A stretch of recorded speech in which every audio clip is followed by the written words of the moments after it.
What's going on, guys? I'm Tommy, and I'm coming at you with an action figure review. Today I'm going to be reviewing Hasbro The Black Series Sebulba from Episode 1, The Phantom Menace. I remember when this figure was first revealed, it was such a curveball. I didn't really even know that this was something I wanted in the Black Series, and I didn't think that it was something that Hasbro would do for the Black Series, and yet here we are with this amazing, very unique prequel era alien. When I was a kid, The Phantom Menace was easily the least favorite of the prequel trilogy for me, and as I've grown up, I've come to appreciate it much more, and I adore the movie now. And Sebulba was always one of those very cool, very interesting, visually intriguing characters from the movie, even when I was a kid. So I'm really excited to have an action figure of this character. Sebulba was a fan channel wave exclusive release for 2025, and I pre-ordered him through Big Bad Toy Store. Obviously, I've been sitting on him for a little bit. I've had a lot of other stuff to review, and I'm very happy I'm finally getting around to reviewing this figure. So taking a look at the packaging, this is the standard packaging for the Black Series right now. So you have your Black Series logo up at the top, a nice big plastic window showing you the figure and his accessories. In vertical text over here, you have the character's name, as well as that he is number 6 in the Phantom Menace subline. Down below the window, you have a little banner with the color that represents that subline with the name of the movie. You have some logos and legalese down at the bottom. On this side of the box, you're going to have a mural art that shows you Sebulba fixing his little goggles there. You can see his pod racer in the back. Would love to get the pod racer in the Black Series as well. Character name down at the bottom. On the back of the box, you get a lot of cool stuff. So you have the same mural image we saw on the side of the box blown up a bit, Black Series logo, character name, and a bio in about 1,000 different languages. This bio reads, "A crafty, vicious Doug. Sebulba became one of the Outer Rim's most successful pod racers, aggressive, arrogant, and not above cheating to win a race." We reiterate that Sebulba is number 6 in the Phantom Menace subline. You have all your legalese down here, guys. Please do not feed Sebulba to your babies. He's probably going to taste like poodoo. And you're going to have all the legalese down on the bottom as well, and on the top, nothing. Don't forget about this side of the box with the wraparound window, the banner, and your Black Series logo. Guys, that about wraps it up for the packaging. Why don't we get Sebulba opened so we can check him out?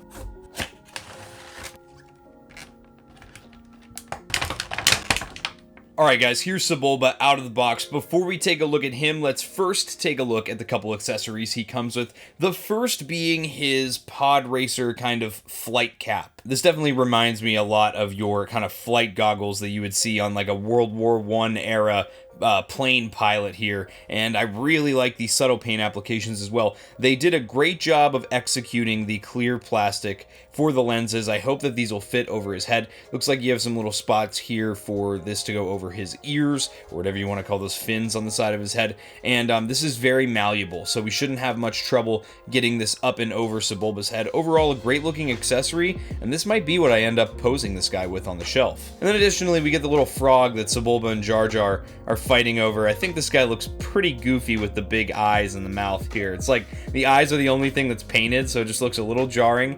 They do have the feet hooked in a way, so you could probably fit this into his hand much more easily, and that is kind of how he kind of sways it around in the scene when he's trying to kill Jar Jar. But it is a very nice accessory, one that I never thought I would get with a Black Series Sebulba, even though I didn't think I'd get this figure at all in the Black Series, and I'm pleasantly surprised with both the accessories and the figure. Now, let's take a look at Sebulba. This figure is masterful. That's all I really have to say about it, just right off rip. I'm so impressed by the level of detail that is on this figure. I have to note first, there's some sort of, I want to say, a wash on the figure from the neck up. Everything from the collar up on the actual alien's body seems to have a wash on it. It's very well done.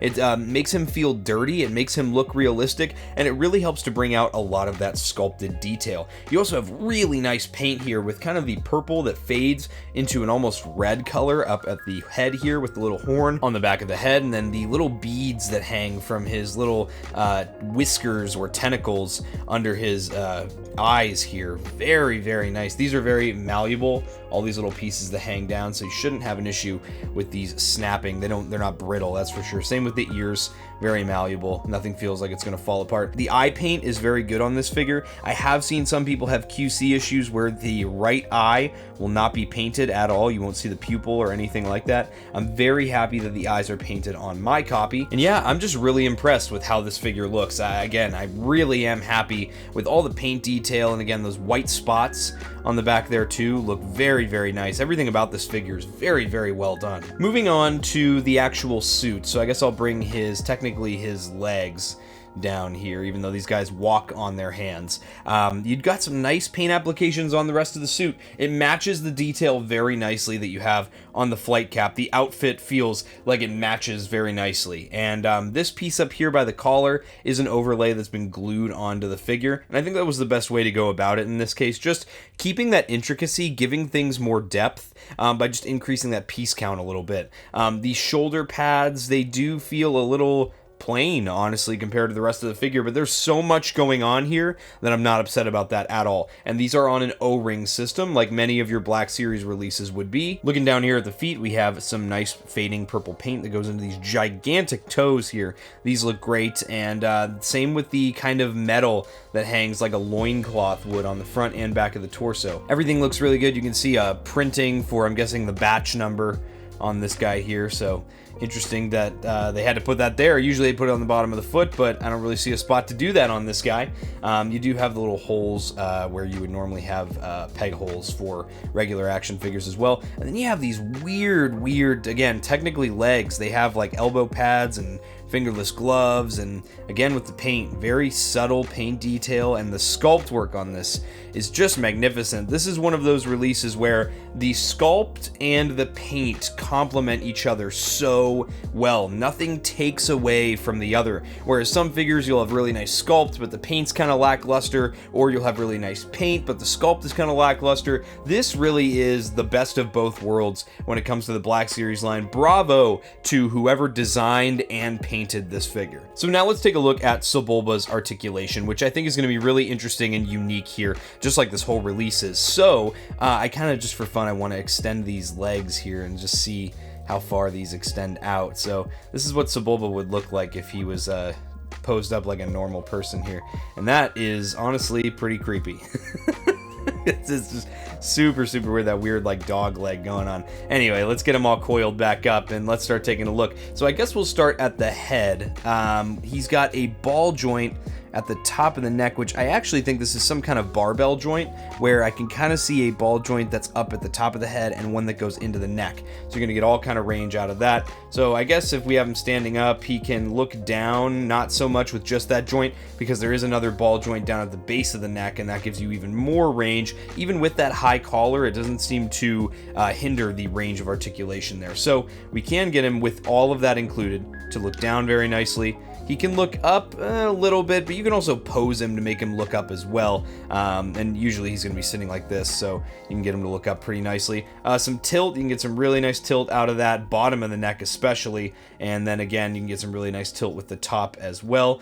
And then, of course, you can get that right and left. So overall, very nice articulation. You can definitely emote this guy a lot. No butterfly joints at the shoulders. That's kind of expected with an alien this intricate. However, he does have that hinge and swivel, so that hinge is going to get up to the 90-degree mark, and then of course you have the 360-degree swivel there. He does have a hinge and swivel at the elbow, I guess I'll call it here, so that does get to a 90-degree bend, and there is a swivel at the top of that elbow. And then at the wrists, he has roly-poly wrists, or ball-jointed wrists, so these are not on a hinge. I'm very happy that these are a roly-poly joint. I feel like this does more for this figure than a hinge would. At the midsection, right where the metal loincloth, I guess I'll keep calling it, starts, you have a little bit of a ball joint. You can actually get a lot of ab crunch out of this, forward and back. Very surprising. Some good back and forth like oblique movement.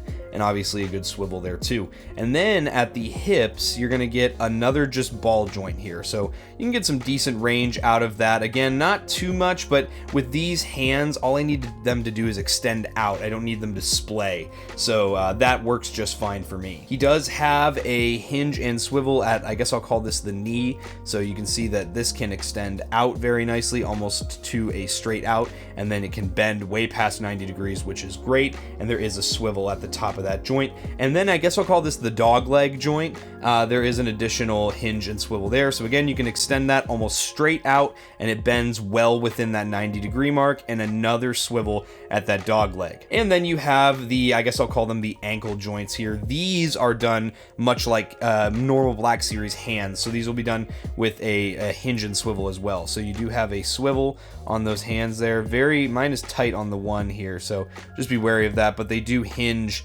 vertically up and down, so you're going to be able to get him to kind of throw his hands out forward, or you can kind of twist the whole leg in and kind of get him to reach toward himself. So very nice articulation, very, very nice. Again, so much more than I was expecting, although can I really say that I knew what to expect? Because I feel like with a figure this unique, especially with a line like the Black Series where articulation has gotten so good, I really didn't know what to expect with a Doug, a very unique alien. So I'm very, very impressed with how this guy turned out. So now checking out the accessories here, let's check out what the skull cap looks like on him. So it is interesting. Definitely you have to hook the skull cap around the ears here, but once it's hooked on, the eyes look really good inside here. Nothing looks like, the eyes are like super high or super low. They're nice and dead center for the most part in these lenses, and I'm very happy about that. So this fits very nicely. It's going to pass the shake test. It seems like it kind of hangs a little bit off the back here, but again, you could probably just heat this up if you really wanted it to be form-fitting, but for my display, I'm going to have him facing the front of the shelf anyway, so I'm very happy with how this turned out. And then as for the frog here, I assume you just kind of put this in one of the hands and hook it. Yeah, and that hooks very nicely, so you can actually have him hold on to this when he says to Jar Jar, 9, Juba 9. There we go. Very nice. Very nice. And I guess we'll just start posing the figure now while we're at it, see what we can get this guy to do. All right, for all my people out there, if you want to pose Sebulba's feet correctly, do not have the toes facing front like a human would. You want the toes facing out with the kind of thumb facing forward. That is how these guys pose around. And I'm also noticing, I thought maybe there'd be a little bit of a bend at the elbow here. A lot of times in a lot of the promo shots and such, the legs are just straight out. So that is the correct way. And honestly, when the legs are straight, that is the easiest time I have getting this guy balanced. Even with the legs outstretched like this, you can see you can still get some decent balance out of this character. I don't really have to try too much to get him to pose up. And so here's a nice pose here. Sebulba is, I imagine, yelling at Jar Jar in this particular pose, giving you a little bit of an outreached pose here, and he's getting mad at Jar Jar for, getting hit with this frog here, and he's gonna take that frog for free. Now, I kind of went into this thinking that this would be an extremely difficult pose to achieve, just because of the balance of this figure, but here's a one-legged pose. Sebulba's walking, scheming, as he's about to mess with Anakin's pod racer, and again, I have the skull cap on, everything looks great. I keep calling it a skull cap, that's not what it is, but man, look at this posing here. This is him on one foot. I've got him well balanced with just one nice wide foot underneath him. I'm very, very happy with how this figure looks. Hasbro did a great job with this one. And just for size comparison's sake, here is Sebulba next to the Black Series Anakin Skywalker, which came out last year, and the Black Series Deluxe Jar Jar Binks, which came out a few years ago. Now, all these guys scale very nicely together, and I'm extremely happy with this release. And that's gonna wrap it up for this review, guys. I had a funny feeling that I was really going to enjoy this figure when I finally got around to opening him, and I have exceeded any expectation that I had of enjoyment. This figure is amazing. He's top 10 worthy for 2025, and I think he might end up making one of my top 3 for the end of the year, unless we get some absolute heat before the end of 2025. This is definitely a figure worth picking up. If you want unique aliens on your display, if you're a prequel fan, anything of that nature, this is definitely a figure for your collection. But with that, guys, I hope you enjoyed this review. If you did and you're not yet subscribed, subscribe to Blitz Transmissions. I've got awesome Star Wars content coming out all the time. If you're an ARC Trooper in my Patreon, you would have seen this review early. If you'd like access to early content, monthly giveaways, and other awesome benefits, check out the link to my Patreon in the description below and become an ARC Trooper for just $4.99 a month. If you're a fan of the reviews I do here on YouTube, or you just want to support the YouTube channel more directly, you could also check out my YouTube channel membership, Rancor Battalion, for just 99 cents a month. It gives you access to exclusive badges and priority replies in my comment section. You also get all the reviews early as opposed to all the content like you get with Patreon, and Patreon members and channel members get to vote on what I review next for the channel. If you'd like some Blitz Transmissions swag, you can head over to the Blitz Transmissions Armory over on Printify. Link to that is in the description below, as well as links to my Discord and all my social media. Guys, I hope you enjoyed this review. I'll catch you for the next one, and may the Force be with you. Breaking off all units, fire at will. 1-2, pick your target. Too many, Captain. Watch your stabilizer, Gold 6. Anybody cover me. I got 2 vultures on my tail. You've got to hold them here. Watch your left. I can't shake them. I'm hit. I'm hit. Where's the reinforcement?